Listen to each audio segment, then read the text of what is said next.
Hello everybody, we're going to start our work today on Chapter 4, and the topic for Chapter 4 is loops. Now, all along in this course we've been learning about, kind of like the essence of computer programming is problem solving, and I hope that resonates with you. That was a question on your midterm exam, and if you guys hopefully all got that one right. And really it's kind of the essence of IT in general. But loops are the last of the three major logical constructs that we use to solve problems, and I always feel like once we get past this point we can kind of really get rolling with deeper knowledge. Loops are really important in programming because if you think about things that you do in life when you're trying to solve a problem, or when you even convert that problem to code and you try to solve it, that often there's repetition that happens, and this programming construct addresses that. We'll learn about two different types of looping structures, the while loops and the for loops. Both are very important. We'll learn about some common algorithms and stuff. We'll learn about the concept of hand tracing the execution of a program. And if we get a chance, maybe we'll do some variable traces and stuff in Spider. I'm not sure quite how well it's supported in that program. We'll look at nested loops. We'll take a real quick look at processing strings. That's not my real main focus in this chapter, though, just so you know. And then how computers are used for simulations, and that's going to be kind of like a really quick look at that, too. The most important stuff, I think, is the while and for loops, the loop algorithms, and the nested loops are the big takeaways in this chapter. The author here does talk about loops kind of in general. But a real common thing that happens when you're programming is very often you're working with a process that needs to repeat. So it could be something as simple as reading information in from a file. So if you think of like how a file sits, and often the types of files that we work with are either database files, which are basically tables of information, or they're text files of some sort. And what those two constructs share is that there's information on each line, and then the process of a program reading the information in is reading a line, do it again, do it again, do it again until it's done. And then the process of like repeating code kind of falls into that category as well.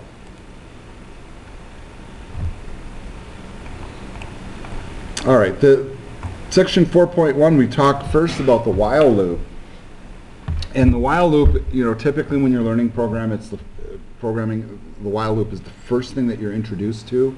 I'm sure that those of you taking the Java class, that's probably the first loop you talked about there as well. And you're going to see a strong similarity between the languages, even the syntax, just little minor differences. All right, so they begin by talking about a common type of programming problem. So you see here, they're talking about like, what does it take to, if you put $10,000 into a bank that earns 5% interest per year, how many years does it take for the account balance to be double the original investment? And that's kind of an interesting thought, that even with a low rate of interest like that you can double your money. But interest compounds, right? So every time you earn interest, it goes back into the account, and if you don't touch it, then interest next time around is earned on the whole balance. And it really depends on kind of how interest is calculated, because and this is like one of those things you guys will learn, like when you like go shopping for a home, for example. Interest on a home loan is calculated monthly, and then you get a credit card, and interest on a credit card is calculated daily. Did you guys know that? That's why credit cards are not really a good way to borrow money. In fact, as one human being to another, I would avoid them at every possible cost. I mean, that's just my personal advice on it, although they can be handy. When it comes to investments often are calculated annually, although with some institutions, they'll break that down and do the calculations on a monthly basis, so they'll look at like an average balance and calculate the interest for the month. You always have to read the fine print. So there's an algorithm for figuring out how you would do this. And so what they recommend that you do, and a really kind of the old school approach, like when I learned like business concepts, and we would learn about interest accruing, we often would do what they're showing on the screen there. We would pull up like Excel, or back then Lotus 123, that's how old I am, or you know what, a piece of paper, and you just make a little table with columns, and you indicate, well, after 1 year I should have this much, after 2 years I should have this much. So like if you start in year 0 with $10,000, and if it's 5% interest, how much are you going to have the next year? Yeah, you shouldn't have to. It's 10,500. Really? You look at the first 3 digits, add 5 to the first 3 digits, it's $500. So you need $500 interest in the first year. That's pretty good for just letting your money sit there, right? I'm going to give you guys some thought here. If you were a multi-millionaire, or better yet, billionaire, and you had $1 billion just sitting there, earning 5% interest each year, right? If you had 1 billion, what would you have the following year? 1 billion 50 million. You'd make $50 million just letting your money sit there. You know how rich people get richer? They just let their money sit in the bank. That's all they have to do. All right, so yeah, I mean, yeah. So and you know, you get the people that have money often look for higher rates of return than that, and really the interest rate right now is not that high. But when I was a youth back, you know, in the, let's say the 70s or whatever. You know, there were some pretty high rates of interest out there. In fact, you know, I remember I had like a savings account that I think was almost like 10%. You know, but then again, the mortgages are really expensive then too. So it also kind of shows what the financial stability of the time is. But yeah, you know, you could really increase the value of your money by just letting it sit there.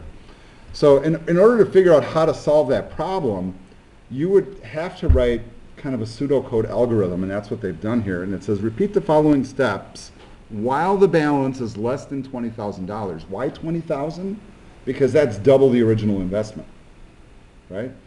So what they do first is they add 1 to the year value. So they'd go to the column here, and they would add a 1, right? Compute the interest as balance times 0 or 0.05. So they'd add $500, so the interest would actually be $500. The balance would be 10,500, and then you just keep repeating that process, right? Add the interest to the balance, and then notice how this code here is indented, these 3 lines. So those 3 lines just keep repeating over and over and over again until when? Until the balance gets up to 20,000, right? So that's considered a loop, right? Because the process is repeating. There's no reason to write the same code over and over again until you get to that point. You just let the computer figure it out. The interesting part about it is when you do this in Python, so if you look at like the setup of a statement here, it's not too dissimilar from an if statement, right? Because you still have like some sort of a condition you're trying to meet, or some sort of a Boolean statement that's either going to be true or false. So to solve the problem above, they have while the balance is less than target. Target being that $20,000, double the original investment. Okay? So converting that all into code, you can see they have variables set up. Year equals year plus 1. Right? So add 1 to, and if you start out at 0, after 1 year, you get the, kind of the math there. Then you also have the interest, which they calculate by multiplying the balance times the rate divided by 100. So the rate being 5% divided by 100 gives you the 0.05. And then you take that interest, add it back to the balance to get the new balance. And you just keep repeating. And that's how the code is executed. Now, the way that you exit the loop is when balance gets to be at least equivalent to the target, right? So the highest value could be is like $19,999.99. And then as soon as it hits 20,000, it's not less than 20,000 anymore, and the loop stops. Okay, and here's a tip about loops. Problem with loops is you better code them right, because if you don't set up your loop right, it is possible that you get what kind of scenario? An infinite loop, a loop that doesn't stop. And that can be a problem in the code, because you know what happens when you get a loop that doesn't stop in a program? Well, yeah, it freezes up your computer, You know, if you get enough of those going all at the same time, you got an issue on your hand. So you got to, as a programmer, you kind of have to work your way around that. Let's take a look at this little graphic really quick that breaks it down one more time. So once again, the syntax is while whatever the condition is true or false or whatever you're setting up there, you go ahead and you execute the statements. Notice that one of the variables, the balance, and this is a real common thing with while loops, is whatever the triggering mechanism is that pops you out of the loop, you often have to initialize it or give it a value before the loop starts. This has a secondary name, and they're going to talk about it later in the chapter. A lot of other programming books will call this the Sentinel value. It's the one we're watching for. Okay, so that's what that means. So we set that value before we go into the loop so that the loop will start. So think about this. If target was set to 20,000 and I didn't, and I threw like 100,000 into balance, this loop would never run, right? So as a programmer, you have to keep that in your head and set up the loop so it will run to do the thing that you want it to do. Okay. Let's read the next thing. If the condition never becomes false, an infinite loop occurs. The way that we have this set up, if it's set up correctly, it should operate. Okay. It says beware of off by one errors in the loop condition. All right, so we'll talk about that later. And that is sometimes when you're doing counts, where you're doing a count increment is important too. Right? So if we looked at that chart and we set up the first time through the loop as year one, that would actually be incorrect because at year one you would have already earned the interest. So sometimes you got to check those things, like where you start counting and how it logically fits. So Joe just texted over. I would assume, oh, and it just popped off my screen. So I would assume that this IDE has infinite loop protection, by the way, right? We should assume that, Joe. But you know what? We can usually do a break out of a program if we do get stuck in the loop and the thing doesn't prevent it. I'll tell you what, though, Joe, in the old days, that was not present in most IDEs. In fact, I had some real clever web students once that learned JavaScript, and they figure out how to write JavaScript to do a pop-up, and then they were like, could we put pop-ups in an infinite loop? And you know what happened back then if you did that? You would crash your browser, and in fact it would go so far it would bring down your whole OS, right? These days, the clients actually have infinite loop protection built in, even the web browsers do. And so most modern software will kind of prevent that from happening, but still doesn't mean that you should program it in. I'm just saying. All right, let's move on. If you're to convert the logic that we have into a flowchart, and I don't ask you to do this as an assignment, but this is what it would look like. And I want you to notice that the appearance of this is really similar to the appearance of like an if statement, right? Because there is that condition that we're checking, so there is a true and a false side. So if the condition hits false right off the bat, guess what happens? It just pops through. It never even runs. And that's what I was talking about, why sometimes you need to make sure that you set the value to make it run, if that's your intent. And then when the loop rings true and it still executes, you keep executing the statements until you finally change that value that will trigger you out of the loop.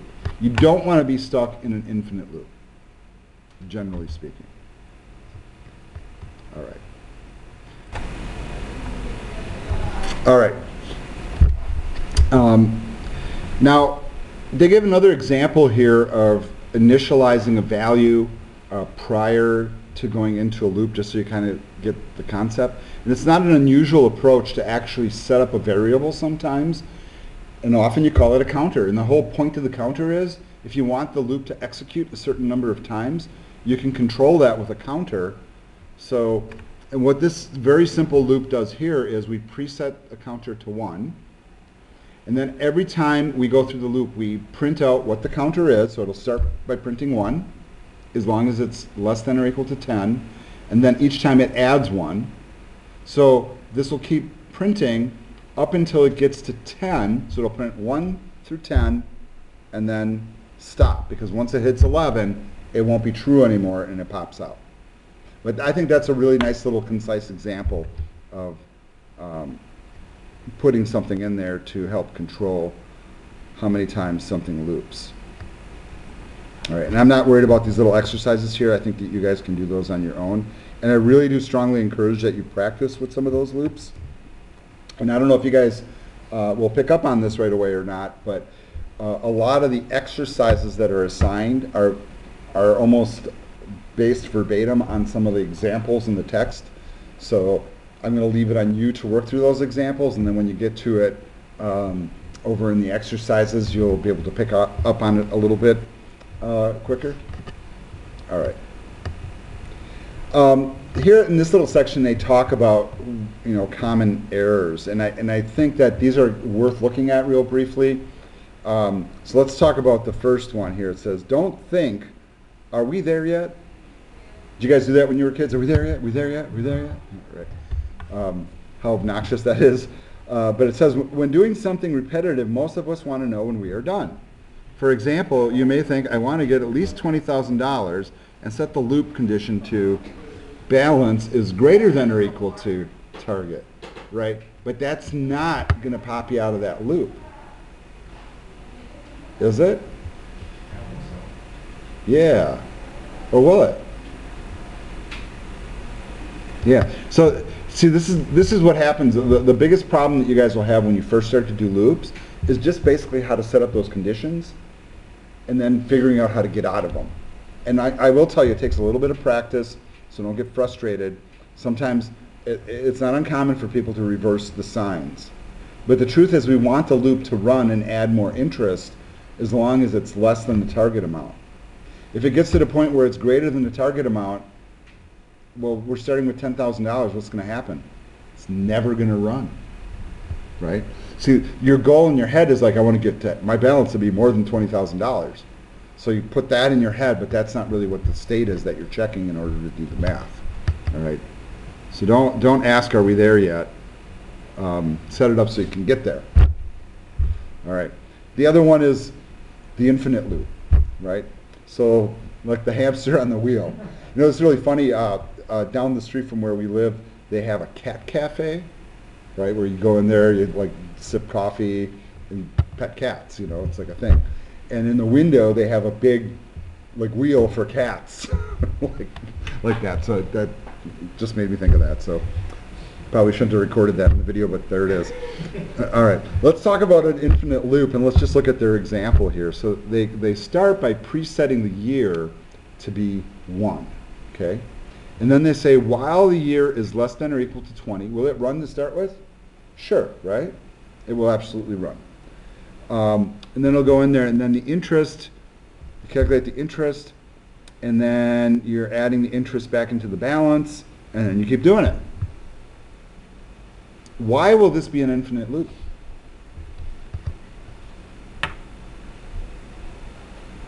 Think about that. What are we checking each time? Year. Right? What's the year set to? 1. Where are we changing it inside the loop? We're not. We're not. Each time, so That's right. year equals year plus 1. Yeah, so that's one of the problems when whatever value it is you're checking to run the loop, you got to make sure that inside the loop you're changing it. Otherwise, you'll never pop out.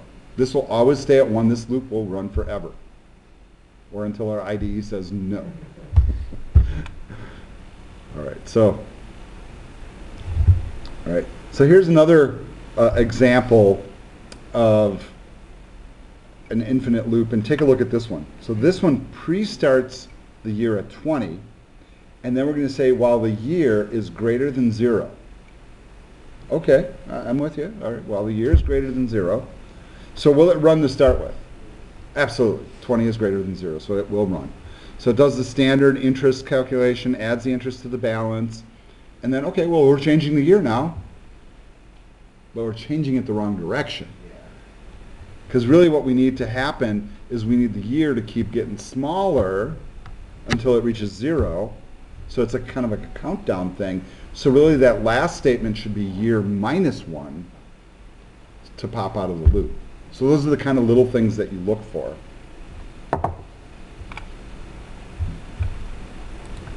I'm going to move on here. So we just talked about these off by 1 errors, and the whole point of that, and the reason I'm re-saying this, guys, is because I didn't hit record when I said it, is the fact that, where you put that calculation to change the loop does make a difference in terms of what the output is, and this would actually throw it off by 1. You need to do the year increment at the end of this to make it right. All right. They talk about the print function there, and I don't know if you guys want to take a look at this, but if you put in this at the end of a statement, it allows you to actually continue the line and form a single line with 2 print statements.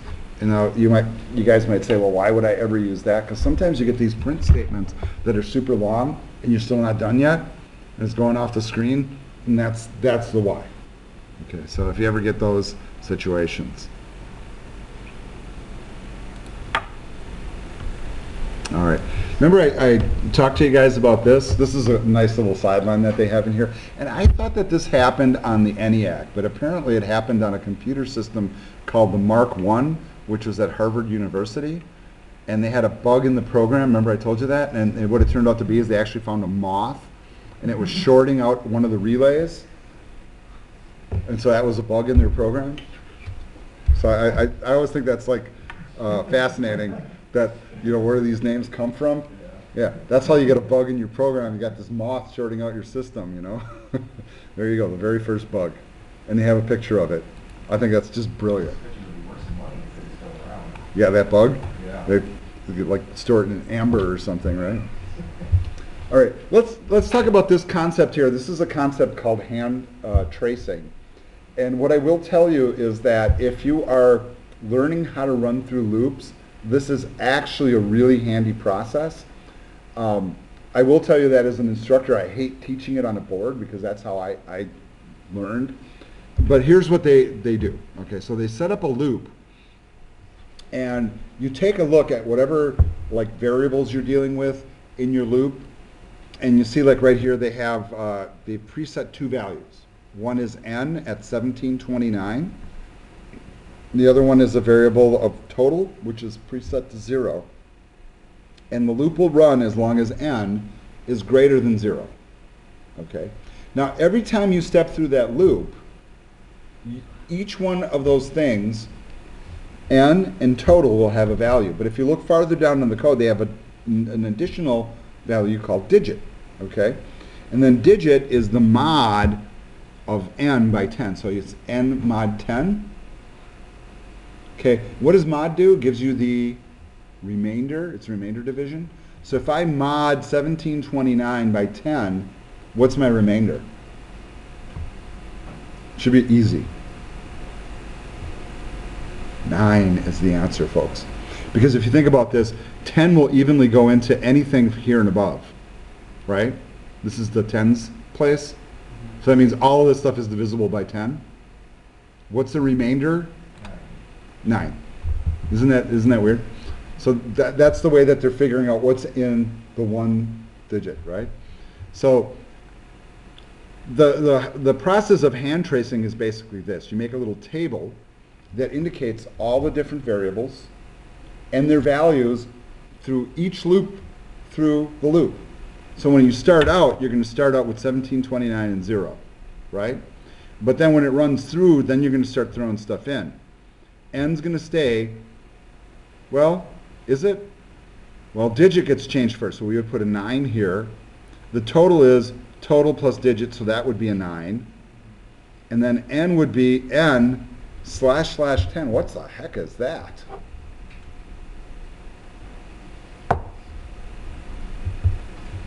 I'm pausing the video to see if you guys can give me an answer. And the funny thing is sometimes the answer is right in front of you. It's called remainder division.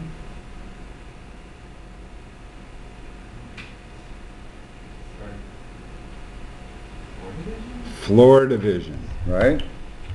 Mod is remainder division.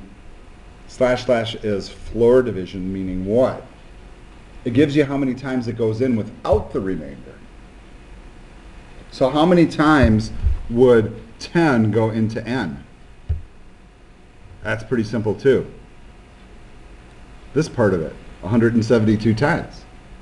172 times 10 is 1720. So that would be the floor division. So the whole point is that would be the value entered in here. And then every time you go through the loop, it's going to keep doing that, and the loop's going to run until when? When n is greater than 0. So the first time through, we're getting rid of the 9. The second time through, we're going to get rid of what? The 2. The third time through, the 7, and then the 1. Right. So, and the whole point of it is you just keep going through the loop, and that's called a hand trace. You would physically sit there by hand and type this stuff in, or write it on a board. And when I learned loops, like, you know, you got to keep in mind, when I learned coding, the instructor was writing it on the chalkboard, right, with chalk, and then he would do a little hand trace like this on the side to show us what all the variables were doing, so we understood.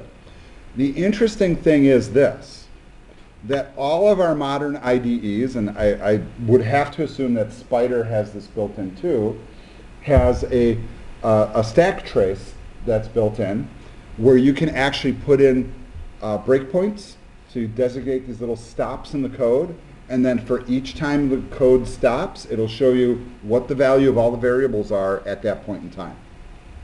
And when you're learning loops, that might be a helpful tool for you. And maybe later on when we're doing some exercises, provided we get to that point, we can demonstrate that. So that's a really important concept. So why do you do something like this? To make sure your loop is running right. If it's not doing what you're intending it to do, you're wrong, right? So how are you going to solve your programming problem? So sometimes it takes a little bit of figuring to do this. It's really an interesting little problem, though, because it both kind of does a little bit of refresh on what is a mod, the remainder division, and what is a floor division. So I think that's kind of helpful from that capacity as well. So they go through this whole concept here and have you practice it. Try those little practice exercises too. Those are pretty good. All right. So whenever I teach this concept about Sentinel values, I always ask my student, what's a sentinel? Well, see the guy standing there? He's keeping a check on things. And usually a sentinel stands at the gate or the entrance to something or whatever. And here's this guy standing at the gate, and it looks like he's going to ask for ID and like beat you up if you don't have one. Right? It's the same as a dummy value, right? Yeah. Well, not necessarily. It doesn't necessarily. Okay, that's a good point, Tom. Now, Tom made the point it's the same as a dummy value. You know, in some cases, Like that's if I'm absolutely writing- true. Like if I'm writing a C++ program, like, I don't know, the literature I've learned from Okay. most of the time. Yeah, you know, I'm going to say most of the time that's probably the case. So what Tom's referring to is he's done some programming before. Okay, so in most languages we have these things called Sentinel values, and sometimes they also call them this. So in some languages they call them loop control variables. In fact, that's what I learned first. This is back in the 90s or something. But either way, sometimes you just set up a value that's just simply a counter. So if you want the loop to run 100 times, you just set up a counter that counts from like 1 to 100, and it's done it, right? It has no value in the program otherwise, it just controls the loop. So that's why they would call it the loop control variable, or in this case, the Sentinel value. So that can be a pretty important thing when you're building a program. However, many programs also operate with a value that is actually important in the program to control the loop, so it just really kind of depends. What they're doing here, though, is they're saying, what condition would you set up in order to keep this loop running, okay? So they didn't declare the code. And I want to give you guys a little convention here, too. Whenever you're looking at a programming book and you see ... first of all, don't type that in as your code. That just simply means there's code that would go here, and there's too much of it for us to either write, which is the case at the bottom, or we're not really quite sure what should go there, or you should figure it out. So don't type ... when you're trying these examples. But the point is, what would you put in here as a condition to keep this running? And the point of this, I'm trying to think of what they're doing here. Enter a salary or -1 to finish. So if the salary is greater than or equal to 0, add the total, add the salary to the total and increase the count by 1. All right, so when is this going to run? As long as the salary is greater than or equal to 0. Now, this is kind of a weird little loop, because when would that loop stop running? Are we ever changing the salary?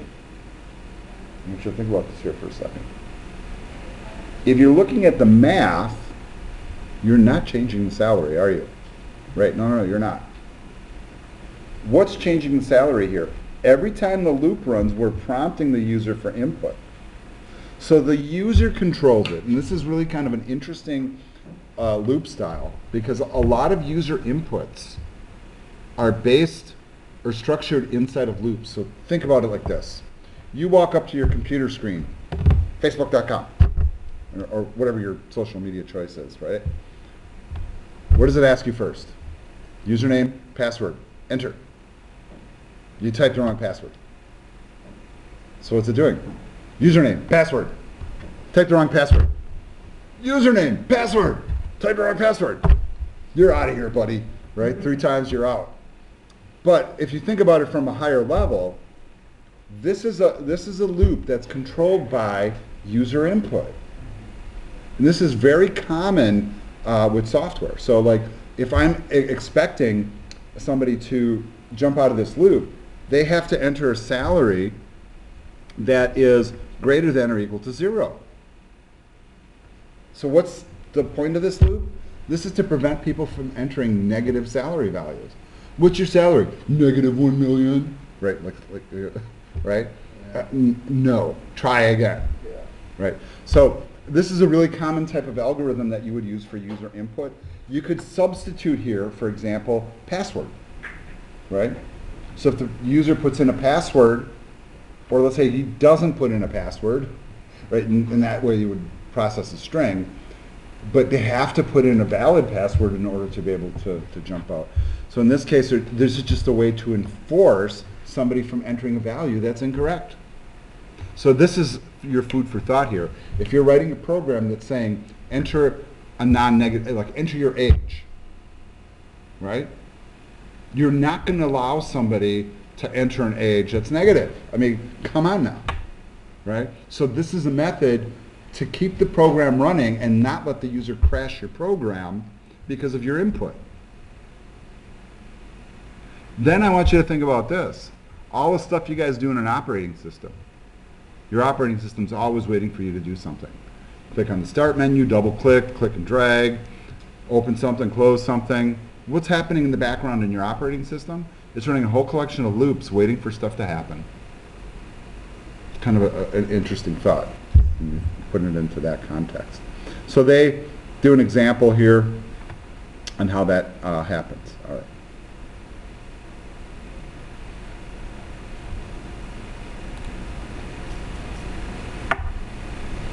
All right.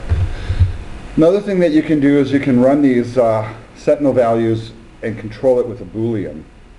So, for example here, they'll say done equals false. Okay, so done equals false. And notice the root, in order to run the loop, we have to set a true condition, right? So we'll say while not done, which means while true. Catching that? We're going to ask the user enter a salary or -1 to finish.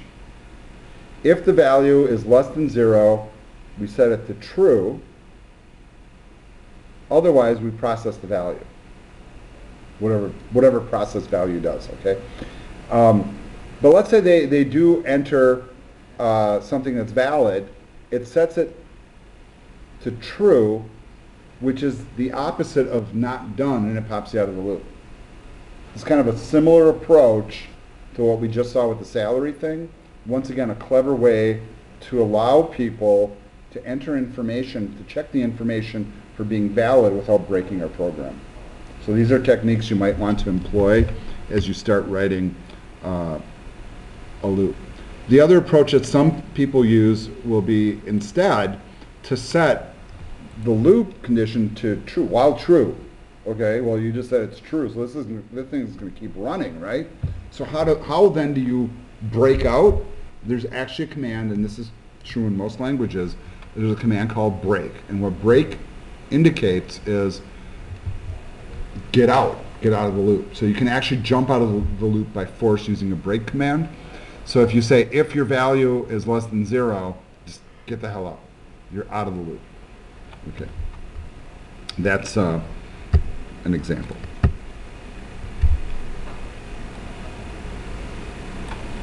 All right.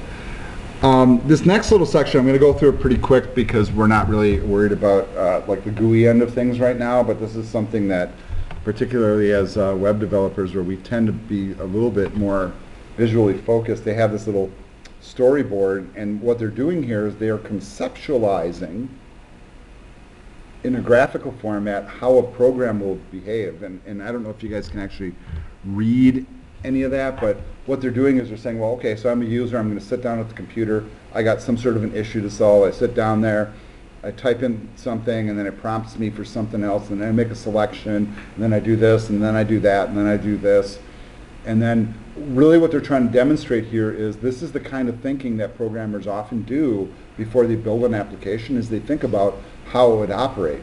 You know, when you think about this kind of thing is when you're using somebody else's application and it's horrible, right? And you're like, God, why would you go from here to there? That makes no sense, right? So then you start to conceptualize how to fix it, and often what they do before they start building the application is they just conceptualize how it will work before they even go to pseudocode and flowcharting, and that kind of leads. But this is more of a procedure when we do graphical front-end work. We think about what the user is interfacing with and how they're thinking about what they're interfacing with.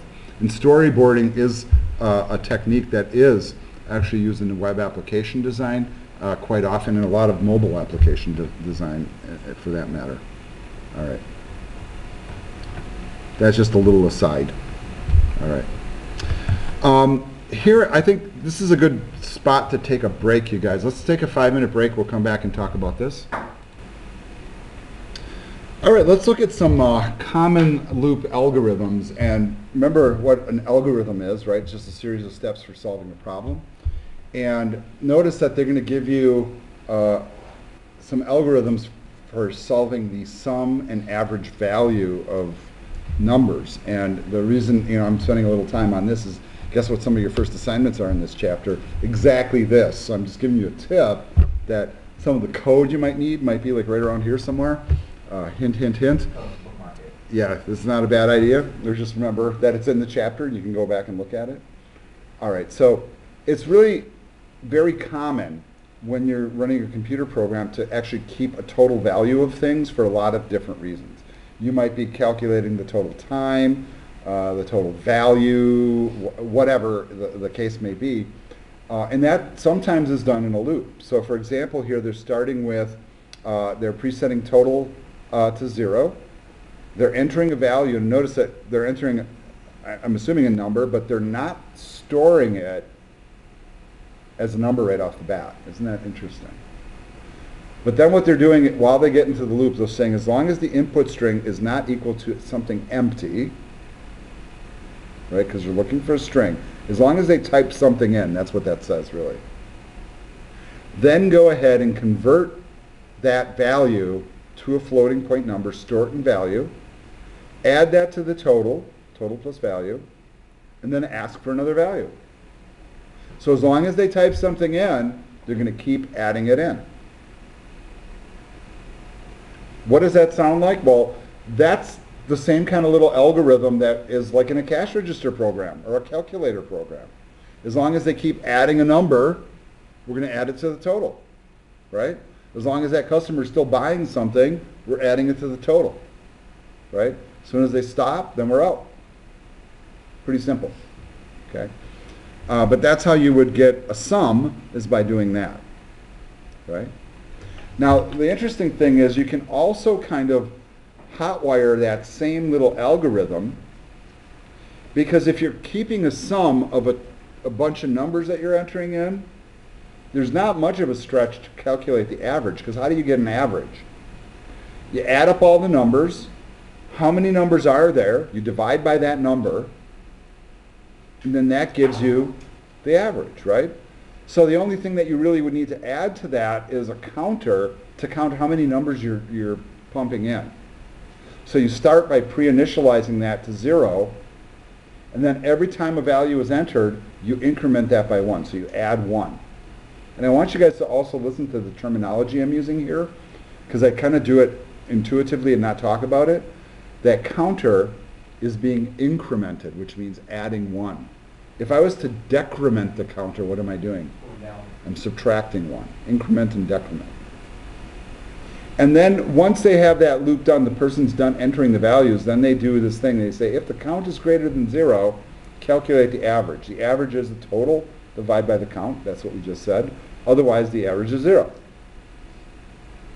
So there's your algorithm, folks, for some of your homework right there. All right, so we're going to come back to this, but there's your little tip. Yeah, sometimes the answers are right in the chapter. Another little activity that you might have to do is count the number of times something happens in a program, or in this case what they're doing is they're checking to see whenever a match is found in a string. So watch what they're doing here. So they have, first of all, they're setting up a variable called negatives, which equals 0, okay, whatever that is. And then they're doing an input thing just like they did last time. They're capturing it as a string, but not converting it to a number here. They're just capturing it. And then they use that capture, right? As long as the person doesn't enter an empty value, then the loop will run. So as long as they type something in, the loop will run, and then it will convert first to an integer, and then they check. If the value is less than 0, negatives equals negative plus 1. So they're counting how many negative values you're putting in. And then they're going to ask you again, input a value. Enter a positive number. Goes again. Enter a negative number. Goes again. Enter nothing. The loop stops. See the thinking? And then this variable here, every time a negative value is typed in, will store the count, which is they just add 1 to the total, or they're incrementing the count. And then ultimately they'll tell you how many things there were. So there's exercises just like that coming up too. Those are my hints. All right. Next one that they put in here is prompting until a match is found. This is another common type of logic. Here they're presetting a variable called valid to false, and just like we saw earlier, they're running the inverse logic to make it true, to make the loop run. So while not valid, which equals true, get the input from the user, enter a positive integer value under 100, convert that to an integer. Then they check and see, is the value greater than 0? And is the value less than 100, right? So, and then if that's true, then valid becomes true. Okay. Otherwise, it says invalid input, meaning if it's less than 0 or greater than 100, it just says invalid input. Then what does it do? Makes you do it again, right?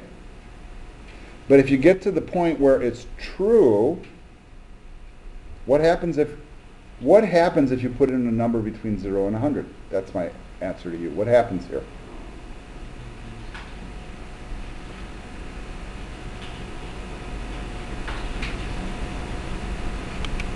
Would it just keep asking me for the input? No. And see, what this does, this is a way to make sure that your user is putting in the right value. You're asking him, you said, please enter a positive integer value less than 100. So that implies it's positive, so it's greater than 0 and less than 100. But some smart aleck types 101. Oh, if it's not. Right. So as soon If they put in the wrong thing, it just asks again. If they put in the right thing, it sets valid to true. So then while not true, which is actually false, right? See the logic here? Then you pop out. This is just a way to make sure that your user is putting in the right thing. Why do we do stuff like this? To keep the program from crashing. You don't want to like have the program exit because somebody typed in the wrong number. Duh. How do you do that? This is exactly how you do that. So these are issues that we had earlier when we were building programs because we didn't have looping logic to put the person back and ask again. Okay, so that's another little sample that is going to be useful when you start doing your work here. Another thing that they do is checking for maximum and minimum values. Now we do know that there's methods that do that, right? But there's also code ways to do this too. So here's an example where they have somebody input a number. Okay, so they're entering a number, converts it into a float and stores it in largest. Then they're just asking for another value, but this time they store it as a string. So as long as the second value is entered, they will go ahead and then check to see, well, they convert it first to a float, and then they check to see if that value is bigger than largest. And if it is, largest becomes the value. Otherwise, they ask for another value. So what they're really trying to do is have you enter one number that's bigger than the other, right? So if they say, for example, like, what's your, starting value, and then what's your ending value, and then hopefully you want the second one to be bigger, but this is a way to force them to make the second value bigger. That's what this algorithm does. All right. If you want to do it the converse, if you want them to enter a number and then enter one that's smaller, you just flip that, and here's your example for getting that done.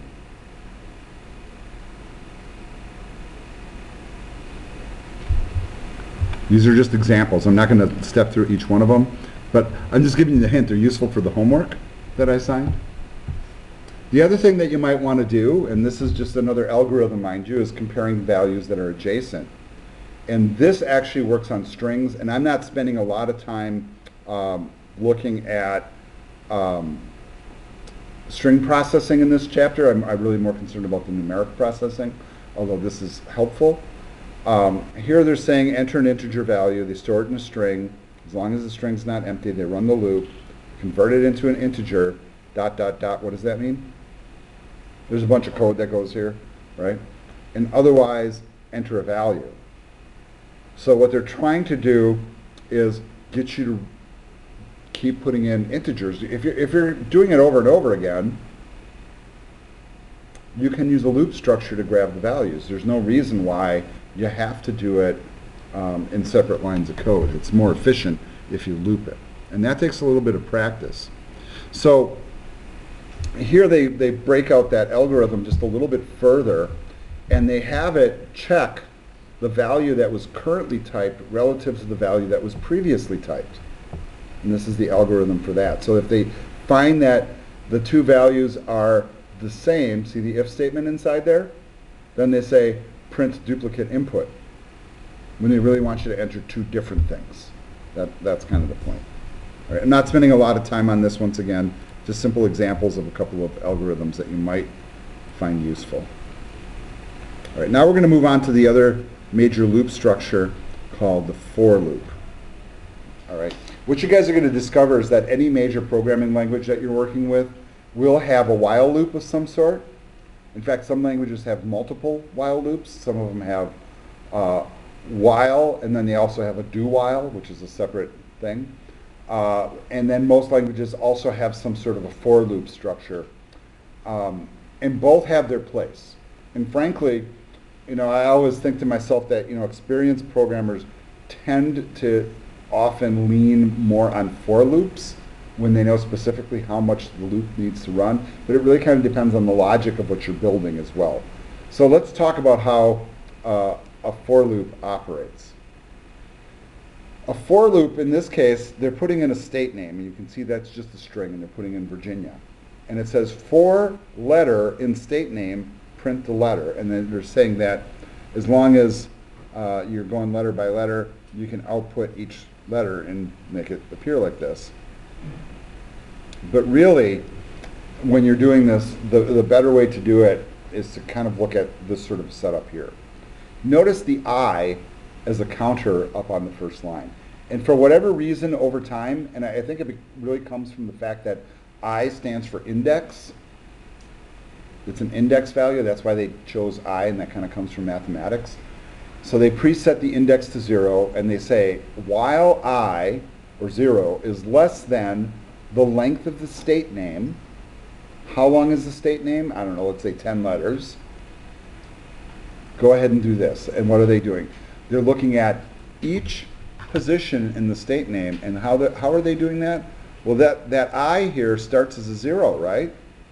So that's the first position in the name. So the first letter is in the first position, so position 0. They print the letter, add 1. Is it less than the length? We'll just say yes it is.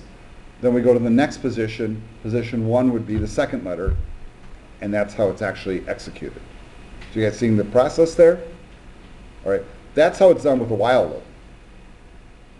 The difference is here, the for loop kind of has a little bit of an automatic that's happening somehow.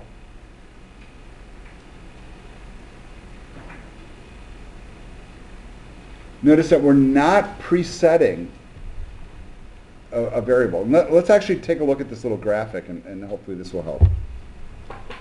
All right, so here there's a different kind of syntax. We're still checking for truth, but we're checking it against a range of values. That's really kind of the key takeaway here.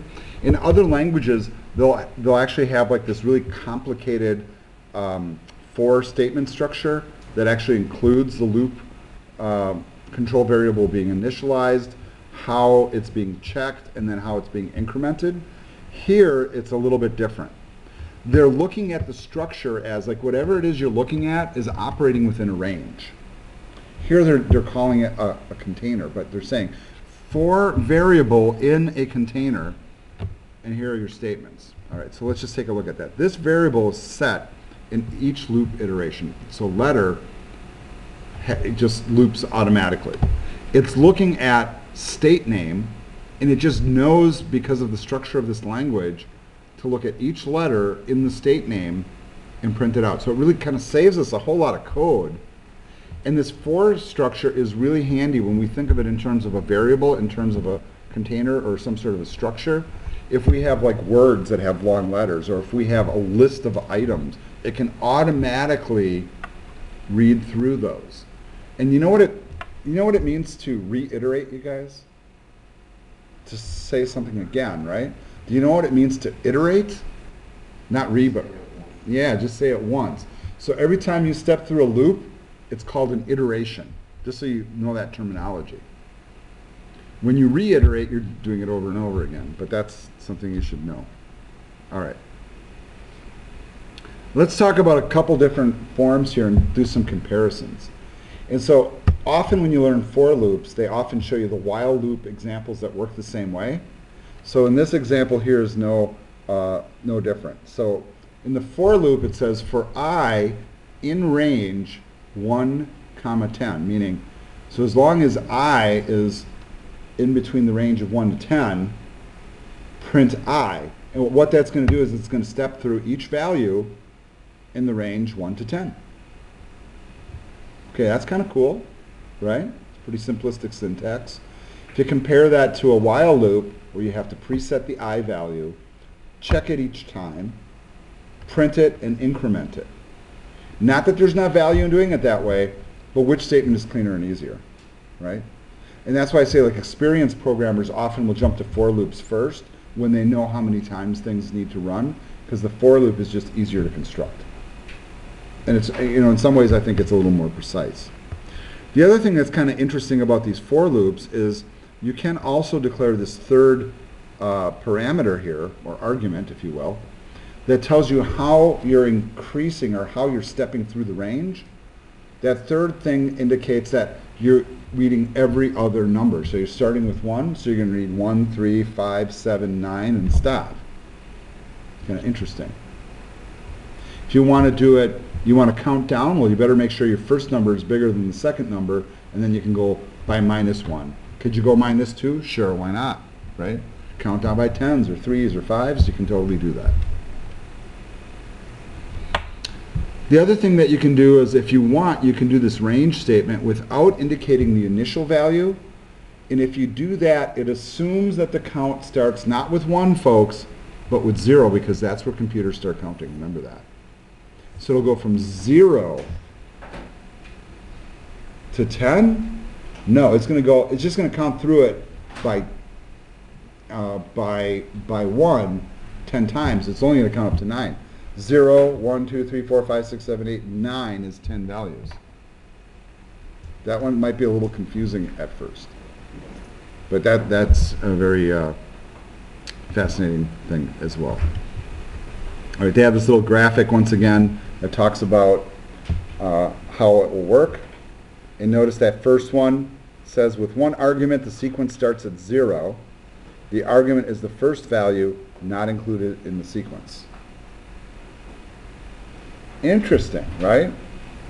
So if I say I in range 5 is going to print 0, 1, 2, 3, 4, it never reaches 5. But 0, 1, 2, 3, 4 is 5. Yeah. Okay? 4 is in the 5th position. Isn't that? Okay, it's a little bit of a mind bender. If you say range 1, 5, then it will go 1, 2, 3, 4. Because 5 is the maximum. So it's going to stop before 5. Yeah, actually I wonder if that's right. You just catching me on this? I think that might be a typo right there.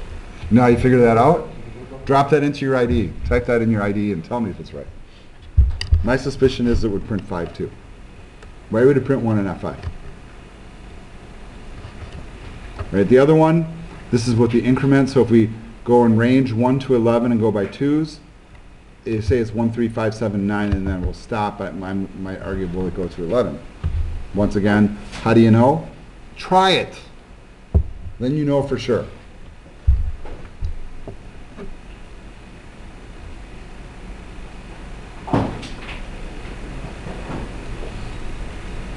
All right. And I'll tell you what, there's always answers in the book. So check the value here.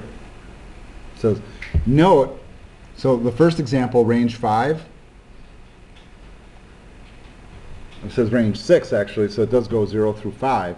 Then it goes range 10 through 16. It does not print 16. So I guess that's our answer. In other languages, I would think that it would include it, but Python doesn't. So you know what you have to accommodate for when you're building your loops is you have to think about that as a structure. All right.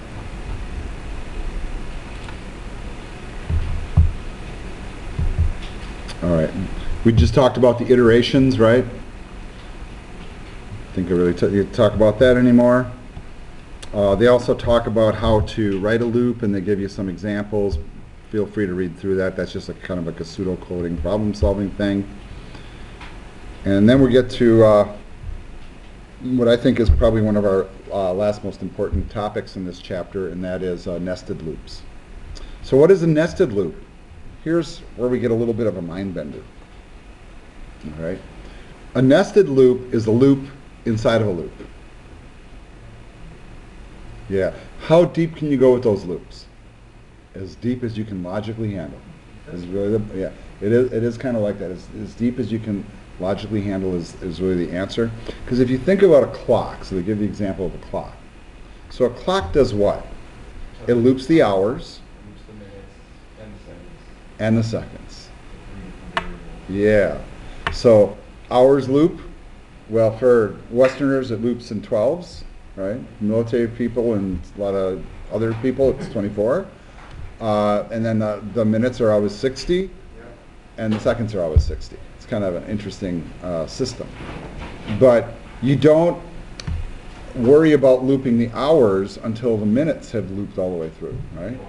And you don't worry about the minutes until the seconds have looped all the way through. So that would be an example of a loop inside a loop inside of a loop. And then if you want to extend that higher, you can take it to days, weeks, months, years, right? And these are just patterns that exist. So they have an example here of how to do loops inside of loops. Now, where they actually get to like showing a loop inside the loop is here. So you would have to indent it to make it part of another loop. I don't think I have any nested loop assignments in this chapter. Or maybe I don't want to say that too quickly. Maybe I do. All right. Wow, that's something I was doing all weekend, right? The process of averaging grades. All right, I'm moving on. I've got just one or two more little things that I want to cover quickly before we end up here and get to this. And it's this section here on processing strings really quick. Like I said, I don't think I have too many assignments in here or any that involve working with strings, but I do want you to understand that you can run strings inside of loops. And that's like first example here is just checking to see how many characters are uppercase. Okay, that's what's going on.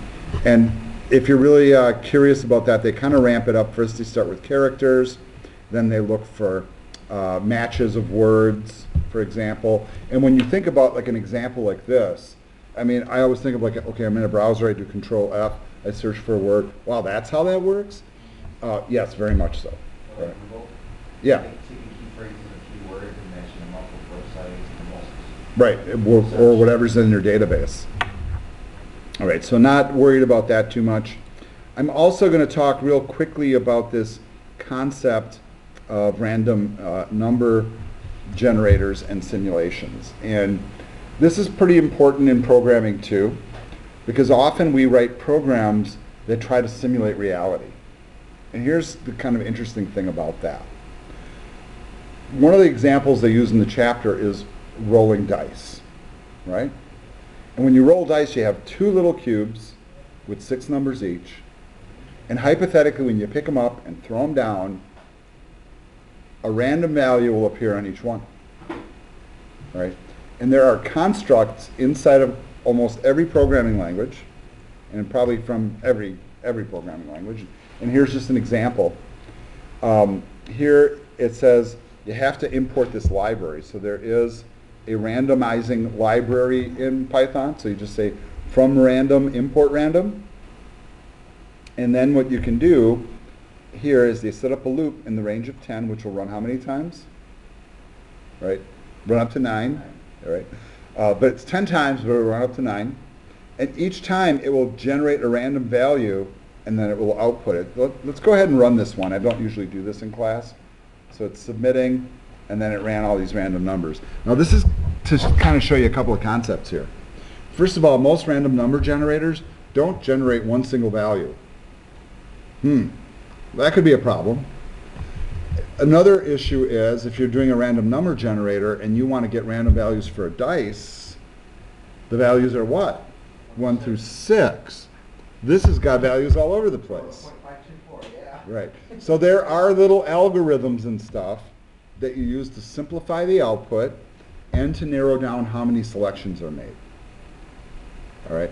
And this is a kind of a whole field of study. You really don't know how these things work in order to actually use them, but I do have an exercise about writing a random number generator that's kind of guided, and we'll hopefully get to that here in a little bit. All right. All right. I am going to just jump to this one last thing here, which is simulating die tosses. Right. And once again, they're doing the random thing, but notice where they're importing from this time, from random integers. There's a random integer library, so it'll just output integers. And for I in the range of 10, so 10 times, it's going to roll a dice, and it has a D1 and a D2, so it's doing 2. But notice what they do as parameters here. For random int, you can throw in the starting and ending value. So all the values have to fit in that range, and all of them have to be integers. It's not this clean in most languages, I'm going to tell you that right now. Most languages you have to, there's all these little things you have to do to make it fit. Not that it's difficult, but you have to think about it. So let's go ahead and run this one and see what it does. So 10 times over, it outputs 2 values, right?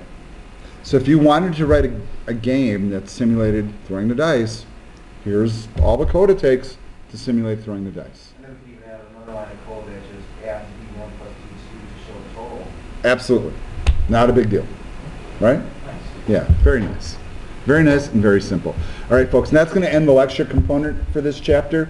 So what I'm going to do now is I'm going to end this video, and then we're going to start a new video. We're going to start jumping into the exercises. We clearly won't get through all of them today, but we'll try to get as far as we can.